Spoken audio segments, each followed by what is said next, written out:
everybody, welcome to another episode of George Reviews. I am the 80s Transformer fan, as you know, and today on George Reviews, I'll be taking a look at Transformers Kingdom Target exclusive Autobot Road Rage.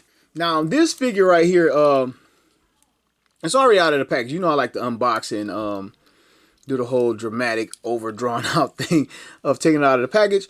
But I actually did this review, lost the data. You're going to hear this over the next like 5 or 6 reviews because I accidentally erased my data for several reviews. So you should have seen at least 7 reviews by now by the time you see this. Road Rage is a Target exclusive, and they've given her, it is a female Autobot, we can always use more of those. They've given her a little bit of a backstory over the years, a couple different ones, but mainly she was from Cybertron. She was like an ambassador and a bounty hunter, and she actually helped create or build Metroplex on Earth before leaving again, which explains why we really don't see her. They kind of like roll her into the G1 mythos and kind of explain why we didn't see her anyway. She popped in and popped out and was gone before the Decepticon attack on Autobot City. Pretty interesting backstory. So anyway, here she is. She is a straight up repaint of Trax. Except for the head. We have a new head sculpt. That I think the new head sculpt started with the Masterpiece figure, and now we have this one because there's a Masterpiece figure of her. And here is Trax that came before her. And let's bring them closer, take a look at the head sculpts. I guess they tried to give her a more slender, triangular shaped face down to her chin to make her appear to be more female. It's kind of hard to make the same robotic body sculpt appear to be more female. So I guess they just worked on the head. So anyway, back to Road Rage. And let's take a look at this. I have a nick on the head of mine, which kind of sucks. All right, so anyway, let's take a look at what we have. The head is a blue plastic with silver painted face and light blue Autobot eyes. Then the top chest portion right here is painted white, and it's a little bit sloppy on mine. You can see it bleeding over here and bleeding up here as well. And then this back portion is a white plastic and red plastic. This time around we have the Autobot logo standard with the silver backing on top of a black square. Trax has just the red Autobot and the yellow cartoon animation accurate square. Then we have some purple plastic in various places, like the helmet to the head, arms. And right here, they actually chose to paint this top piece black instead of giving us a couple separate pieces. But I guess it's all one piece, I guess. But it seemed like they should have just went with the black plastic or whatever. Then the forearms are hollowed out. This little crotch piece right here is painted black. I don't even know what color is underneath here, but it's like this piece definitely should have been black because the shins are black plastic. And you got a gloss and you got a flat. They could have just made this black piece of plastic. You got the tires are black. Speaking of which, the tires are black. The rims are painted silver. I guess that's car mode detail. But we got white plastic legs with a purple hinge in there. Feet are black plastic, and we have the giant car kibble back of the car on the total back of the figure. So that's what we get, and we get some accessories. This I already added it because I started to review this little missile pod thing plugs into the roof, and she comes with the same gun that was included with Trax. I mean, it's the same gun. They didn't even change the plastic, the paint, the color, or anything. They're just like, oh, here you go. These fans get it, repaint. But anyway, I guess the coolness of it is the history of the character and the original toy, and they made it an exclusive, sort of like a chase figure. It's kind of harder to get. So I guess that's cool in that regard. Articulation is as follows. Her head moves side to side. You can get it to 360. I think that may be how I chipped the paint the first time I did this review. But the head's going to hit up against that peg, and you're going to have to force it to get a 360 out of it. So I guess it really doesn't 360. So this arm right here, with 360 on the shoulder, you see the peg in there that allows it to 360. It hinges back for transformation, so you can't get that out of it. Not a true butterfly, but it has that hinge in it. Moves out to the side this far. I guess it'd go further if we, maybe Maybe not. Nope. Doesn't go any further than that out to the side. He has a bicep swivel, elbow bend. This is all we get out of that. Coming to the wrist, we only have transformation in that. And the fist, it has some nice little detailing in it. Looks good. Looks good. Hollowed out forearm. No pop panel right there to cover that up. The waist, will 360. Bringing all the reverse side of the car around. And if you move, I guess you move it all together, the skirt piece up, you get the leg this far to the front and the back is just coming loose. This far to the front and this far to the back. And just like with the other tracks, the legs are a little bit too loose for me. They're not floppy, but they are very easy to move, and I don't like that. He has a thigh swivel. The inner thigh has a little bit of hollow. And they actually molded in a gear in there into the hollowness, which is kind of cool. Knee band right there. Coming down to his foot that is separated like the masterpiece. You get the rocker, full range of motion in there, front and back, and this piece likes to come loose as well. So far, so good. But I want to bring Tracks back out here to take a look at some of the differences that they've done, like with the choices. Like he has the paint on his forearms. I'm not sure how cartoon accurate that is. I'm really not. I don't remember right now.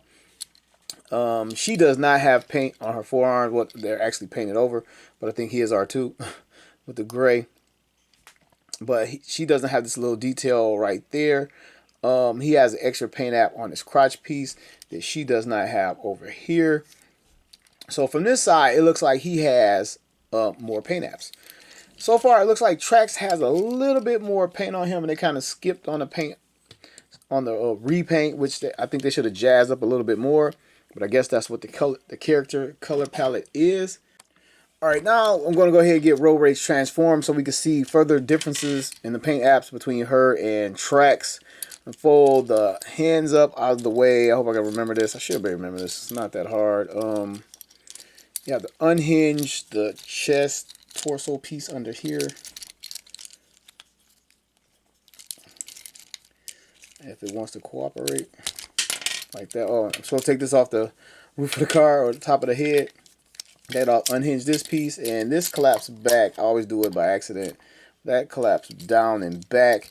Rotate the waist around, and we have to open these panels and collapse the thighs down into the inner leg. And something I always mess up on, you have to make sure you rotate these feet over the waist part right there, just like that.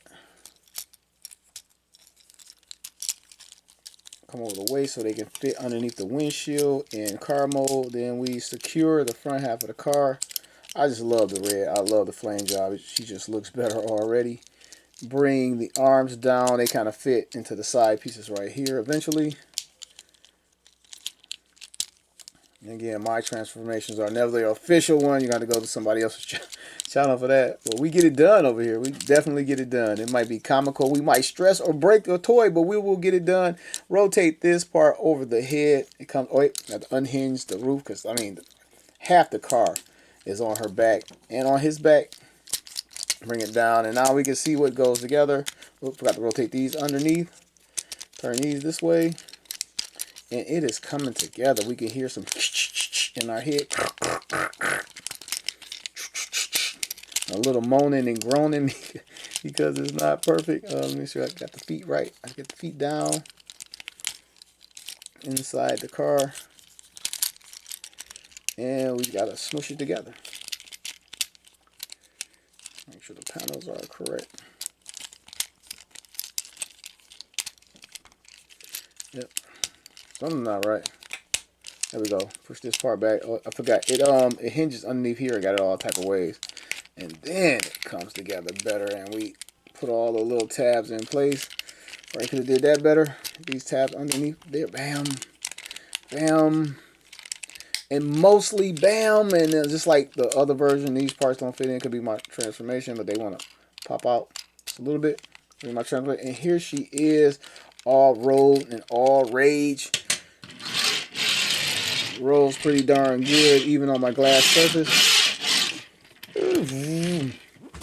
So I'm going to bring out Trax. And again, Trax has the same little slits, the same little problems. Maybe because I forced the plastic during transformation, I don't know. But These two corner pieces don't tab in as well as I think they should. And on Road Rage, I have the same thing. But anyway, we're here to take a look at the differences other than the red. The flame job, it looks much better over here. This looks more Generation 1 toy accurate. And this is more cartoon accurate. I'll bring out the G1 toy in 1 second. But I guess we're looking at the blue. We see the feet and the windshields of both of them. Front of the car. And this guy, he has black plastic bits in the grill. And over here, it's painted. And the plastic bits look much better than the painted parts. And then you can see the black plastic down here. And this is a painted gray over here instead of gray plastic. Underneath, they got the serial stamping right here. Well, I should have pointed this out in robot mode, but right in front of the leg. And over here, they put it in the inner leg, which is better. But it cleans up pretty darn good underneath. We got the same paint, attention to detail on the rims and tires, exact same. So basically, other than the red, they just did a more G1 toy accurate flame job on Road Rage. So that's the biggest difference. And I'm going to bring out Generation 1 tracks, which has its own tabbing together issue, like right in the front. But I damaged the leg and had to do a repair at one point. And you can see the flame job looks more closely related to this one. And as you can see here, basically in the G1 cartoon, they were like, we're not animating 3 different layers of flames. We're just going to red flame it and that's it. Splotch it sometimes, and we're not doing all that. So that's why we got this generic animation accurate look. And I swear, I'm not that big on animation accuracy, but this animation accurate looking vet looks pretty darn good. And I'm not sure, is this even a licensed Corvette Chevy? I don't know. I threw out the box, so I don't even remember. I don't even remember from my tracks review if this is actually a licensed Chevrolet Corvette. Because it looks very stylized, look very cartoonish. So it could be, I don't know. I don't see the Chevy symbol anywhere.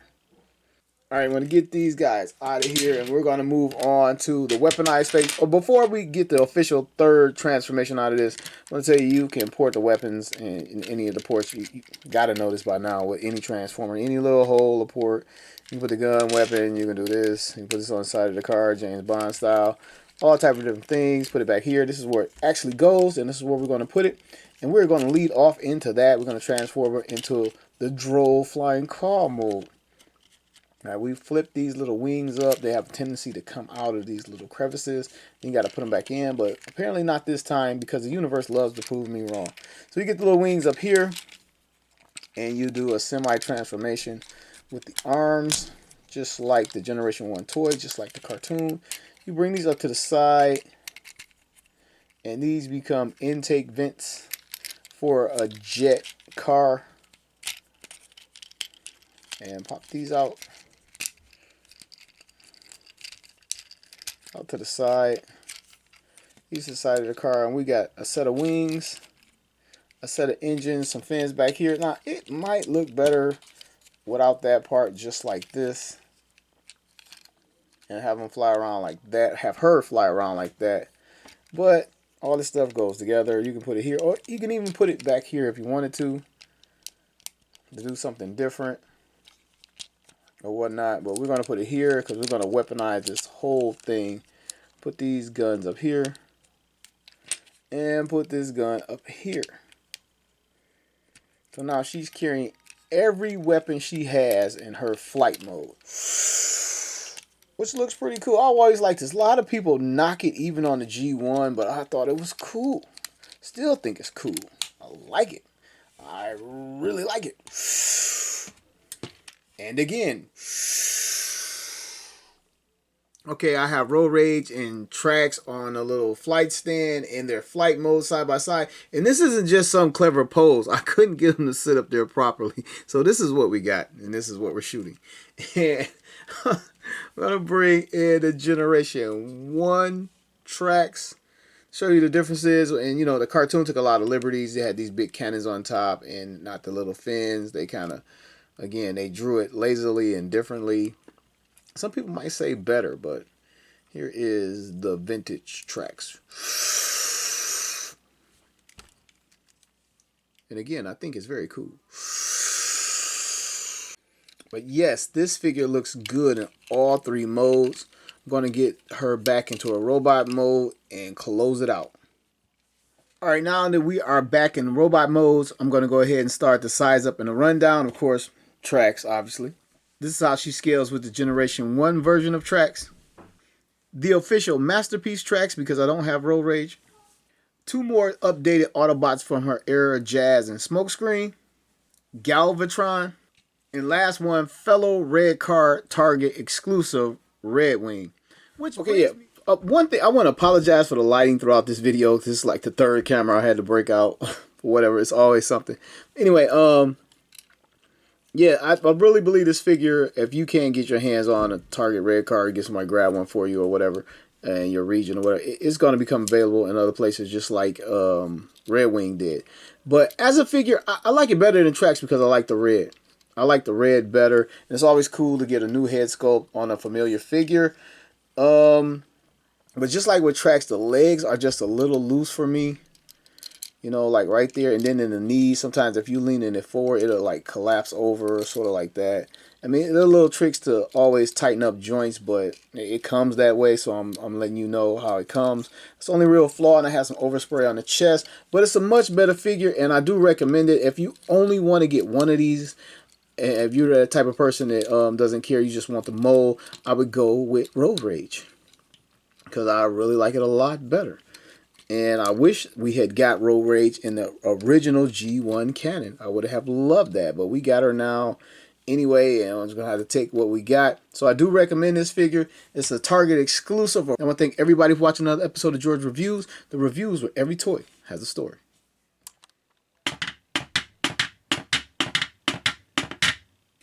Yay, yay!